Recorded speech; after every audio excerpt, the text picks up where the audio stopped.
Dee is retiring, so to celebrate, I'm taking our parents to Germany starting today. I'm borrowing your platinum card for the trip and plan to live it up on your credit card. What a trip this will be. What are you talking about? Just what I said. No, I don't get what you mean by just what I said. Please explain. We need to hurry. I get it. We'll go soon. Sorry, I have to move on now. I'll hear the details when I get back. Just one thing, though, the credit card won't work. Huh! My jobless husband Jeremy took my credit card to take our parents-in-law on a trip. I put up with a lot from Jeremy, but this seems like the perfect opportunity to teach him a lesson. When he returns from the trip, he'll have some big regrets. I'm Maria, a 35-year-old company employee. After graduating from a prestigious university, I landed a job at a major company and have received good evaluations. Despite being only 35, my income is enough to support Jeremy, who doesn't work, and a child if we had one, but that's hypothetical. We've been married for 6 years and don't have kids yet, though we're thinking about it soon. Blessed with a good job and income, I should be happy in my newlywed life, but I'm not. The part about having a child is hypothetical, but Jeremy not working isn't. I'm not hungry for dinner because I ate snacks. That's fine, but what about your job search? I didn't go for an interview today. Just stayed home looking at job websites. Jeremy quit his job a year ago and has been job hunting since. To be precise, he's been working part-time but doesn't stick with any job for long. He starts a job, quits soon after, relaxes for a while, then looks for another part-time job. You're looking at part-time jobs again, aren't you? I'm looking at both full-time and part-time. Why don't you stop looking for part-time jobs and focus on finding a full-time position? I know, but there is a right time for everything. I wish Jeremy would find a steady job, but there's a reason he can't be pushed too hard. He quit his last job because of a conflict over work policies with his boss. That boss was notoriously difficult in the office. Jeremy stood up to the boss as the office representative, backed by his colleagues. But when the conflict escalated, his colleagues sided with the boss, not with Jeremy. As a result, Jeremy lost his boss's approval, felt betrayed by his colleagues, and found it hard to stay, so he left the company. Jeremy, dinner's ready? Can you bring it here? After quitting, Jeremy became reclusive, staying in his room. After about 3 weeks, he started coming out and helping with household chores. I'll do the dishes. Really? Thanks. Then it's all yours. Yeah, I've got nothing but time, Jeremy said, smiling, but it didn't seem genuine. Yet after another 3 weeks, he started job hunting. I have an interview today. Is it your top choice? Yeah, I'm going to get this job and start over. I'm rooting for you. Do your best. A month after quitting, Jeremy began job hunting in earnest. But even after a month, he couldn't find a job. Why am I always rejected? Damn it, it's all my previous company's fault. Don't get frustrated. You'll find something good. Of course I'm frustrated. I did nothing wrong. Jeremy might not be entirely blameless, but what happened at his last job wasn't entirely his fault either. Still, quitting because of interpersonal issues doesn't look good to potential employers. It's like I can't do anything right anymore. That's not true. You have an interview tomorrow. Let's work on your resume. It's pointless. I'm not going tomorrow. Repeated rejections wore Jeremy down, but after a while, he became defiant. One day, I came home to find torn-up resumes on the living room floor. Knowing the interview didn't go well, I chose my words carefully. Can you throw that trash in the bin? I'm done. Done with what? Job hunting. We can live on your income, right? I don't need to work. Indeed, we could live on my income alone. Some people don't work and do a great job as full-time homemakers, but that's not Jeremy's situation. He's just avoiding unpleasant realities. I understand his reluctance to work after the bad experience at his last job and the unsuccessful job hunt, but we need to address this issue head-on. I decided to be patient with Jeremy for a while. Jeremy, you still haven't found a job. What's your plan? I've worked hard before. This is just an extended break. I'm not just resting. I'm studying for the future. That's good to hear.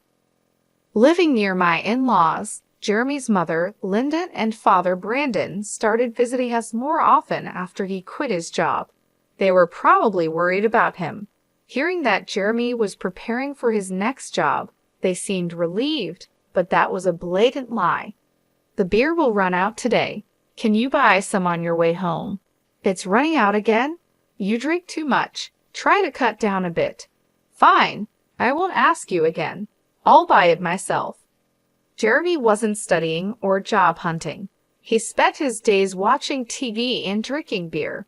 He probably didn't want others to know he was unemployed. If I told my in-laws the truth, it might hurt Jeremy too much, so I decided to stay silent about whatever excuses Jeremy made.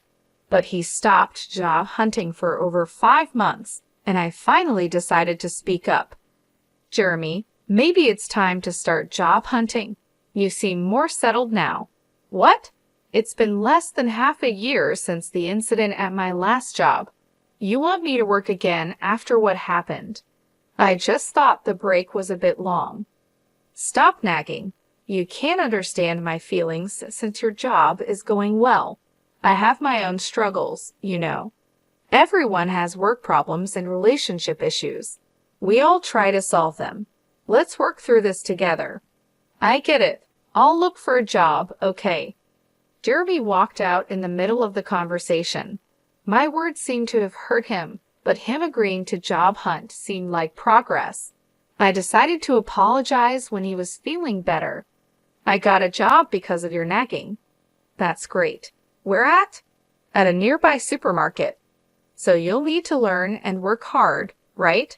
It's just part-time. No need to work too hard. Part-time or not, even part-time is a job. Do you have a problem with that? I wanted to say something to Jeremy, but maybe a little work could be a step toward his recovery. I decided to watch and see. I'm home. Jeremy, you're back. How's the job? I quit the supermarket part-time. Why? It hasn't been that long. A college student there was being bossy, telling me to always put the vegetable boxes at the bottom in storage. It felt like harassment. That student was likely just teaching Jeremy the job. In the workplace, even a college student is a senior. Jeremy kept finding and quitting jobs, unable to stick with any. So Jeremy has been unable to keep a job for long, and it's already been a year. Jeremy, what job are you doing now? I'm working part-time at a pub. I've never worked in food and beverage before, but it's interesting, and I think I finally found my calling. Really? That's great. But isn't the income from a part-time job in a restaurant kind of low?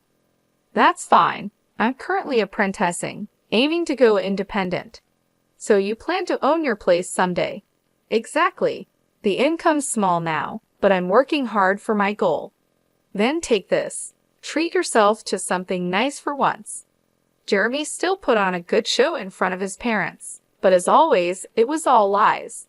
He quit the pub job 4 days after this conversation, lying and even taking allowance from his parents. This time, I couldn't help but feel disappointed in my husband, so I decided to be firmer than before. Hey, Jeremy. Later, please. I'm at a good part in the movie. You can pause it. I grabbed the remote control from the table, paused the movie, and forced a conversation. It's just pressing when you pause at the best part. What is it? Jeremy, you're 38, right? You know that's prime working age. Don't you think about the future? Spending all day at home drinking and just watching TV. The future? There are plenty of 38-year-old not working. Many people enjoy life without a job. True, work isn't everything, but those people have something else they're dedicated to. Do you have something like that? Yeah, you're upset about me not working. I'll look for another part-time job. Jeremy seemed intent on only working part-time, considering his reasons for leaving his job and his struggles with job hunting. I had been careful not to hurt him, but it was time for Jeremy to bounce back. I needed to be stricter. One day at work, I got a text from Jeremy. Dad's retiring, so we are going to Germany to celebrate. Starting today. Borrowing your platinum card. Got to splurge on your credit card. I panicked and called him immediately. What do you mean, a trip? Just what I said. I don't get it. Just what I said. Please explain. So many things are wrong here. It's fine to celebrate Brandon's retirement, but he should have consulted me before using my money and borrowing the credit card more like stealing. And why am I paying for a trip to Germany that I'm not going on? Jeremy was probably bragging to his parents, claiming the money was from his savings. My credit card. Thinking about it infuriated me, but one thing Jeremy said caught my attention. You said you borrowed a credit card. The one from our house. Yeah. Why do I have a platinum card? Some people think you need a high income for it, but that's not true. Credit history, stable income, and other factors matter, and it's attainable in your 40s. The annual fee is high, but I use it for the benefits and points. However, that credit card is in my wallet. So you took the credit card from home? Yeah, so I'm counting on you for the payment. Jeremy, elated about his trip to Germany, is speaking to me in a provocative tone. I have been patient with Jeremy for a long time, but this seems like a good opportunity. Jeremy thinks he's clever taking my credit card and being all cheerful, but he's in for a surprise. What are you doing? We need to go. Got it. I'm coming. Sorry, I need to move on now. I'll hear the details when I get back. Just one more thing, the credit card you took won't work. What? That can't be right. It's in Maria's name, and the expiry date is this month. It's short, but it shouldn't be a problem. You're lying, right, Maria? You're lying to stop me from using the card, aren't you? Such a lie is easy to see through. Yes, it expires this month. That's why I have already received a new credit card. What does that mean? So I have 2 credit cards to use for a while now. Sometimes with my credit card, when the new one is activated, the old one stops working. And I've already started using the new card, so the one you took won't work. You're kidding, right? You think it's a lie? If you don't believe me, I can send you the URL to the credit card website, or you could just try using the card.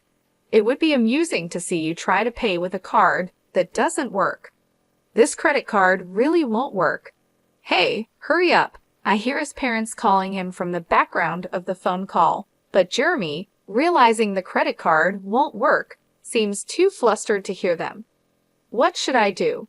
I told them I'd pay for everything except the round-trip travel. Oh, they covered the flight?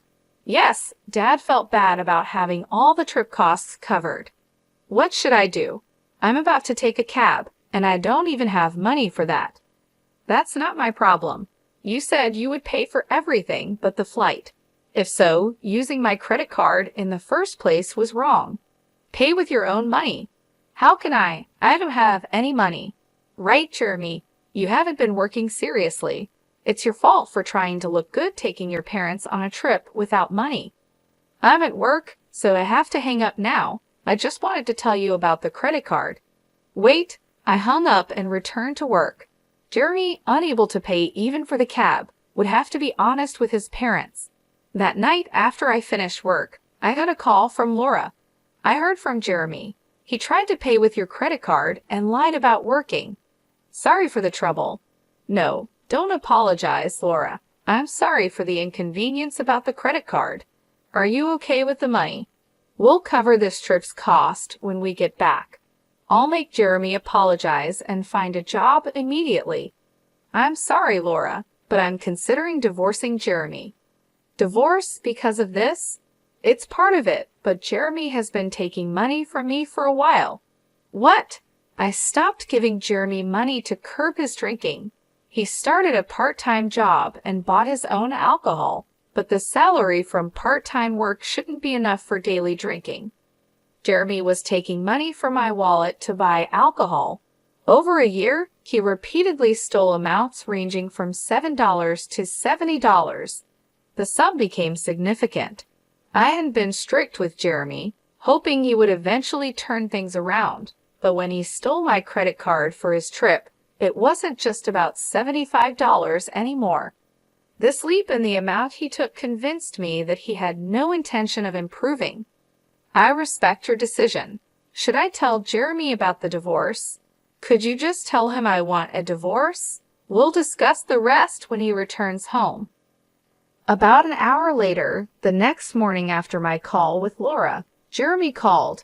He must have heard about the divorce from Laura, but I had asked her to wait until he was back to discuss it. Too exhausted, I had decided not to answer his call. The next morning, after returning from work, I found Jeremy at home. He'd cut his trip short. "I'll work properly now. Please don't leave me," he pleaded. As I entered the living room and saw Jeremy, he immediately apologized. His regrets seemed sincere, but came too late.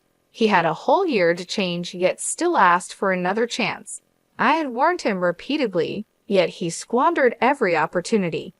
I'm not going to give Jeremy another chance because he gave up on me. My mind is made up. Can you leave? Please don't say that. If you don't leave, should I call someone to help you pack your things? I'll move out only if you can afford the rent here. Jeremy fell silent. He didn't even have the money for next month's rent, let alone an income. My words and the reality of the impending divorce made him realize the severity of his situation. With nothing to take, Jeremy seemed to be leaving the house, probably heading to his parents' place. I thought about asking if he had money for transportation, but Jeremy isn't a child. He should manage his own affairs, money or not. I sadly watched Jeremy leave the house. After leaving, Jeremy went to his parents' house. Later, I received a call from Linda. My parents-in-law let Jeremy stay for one night, but then asked him to leave the next day. They thought he might become too reliant on them if he stayed. Creating a situation where he must fend for himself was perhaps their intention. It must have been painful as parents to send their son away, but they made a tough decision for Jeremy's recovery. Kicked out from his parents' home, Jeremy came back to our house, pleading with me. "Please help me. I've got nowhere to go and no money." That's the result of your own actions. You need to handle it yourself. Everyone deals with their hardships. Maybe sometimes it's necessary to ask for help, but all you have done in the past year is abandon your responsibilities and do as you please. I didn't let Jeremy into the house and turned him away from the doorstep. The divorce eventually went through. Jeremy was reluctant, but with the support of his parents, it happened quicker than expected. I have no idea what happened to Jeremy after we split up. He's probably still jumping from one job to another and making excuses for himself. I used to think I'd feel lonely without him, but to my surprise, I didn't feel lonely at all. Instead, I felt a weight lifted off my shoulders. Living with Jeremy had been incredibly stressful. His attitude and constant need for reassurance kept me on edge. I was always walking on eggshells, afraid of saying something that might upset him. Now, without him around, I don't have to worry about that anymore. Without Jeremy, my life has become much more comfortable. I hadn't realized just how much of a burden our relationship had been. I was constantly trying to support him, both emotionally and financially, and it drained me. Now, I can focus on myself and my own well-being. I'm relieved that I didn't let Jeremy drag me down with him. I was always trying to help him, hoping he would change, but it never happened. Letting go of that responsibility has been freeing. I no longer have to cater to anyone else's needs or deal with anyone else's problems. I can finally live my life on my own terms, without having to accommodate anyone else. It's a fresh start, and I'm embracing it fully. I have more time for myself, more energy to pursue my own interests, and a clearer mind to think about my future. I'm grateful for this new chapter in my life, free from the stress and worry that Jeremy brought into it.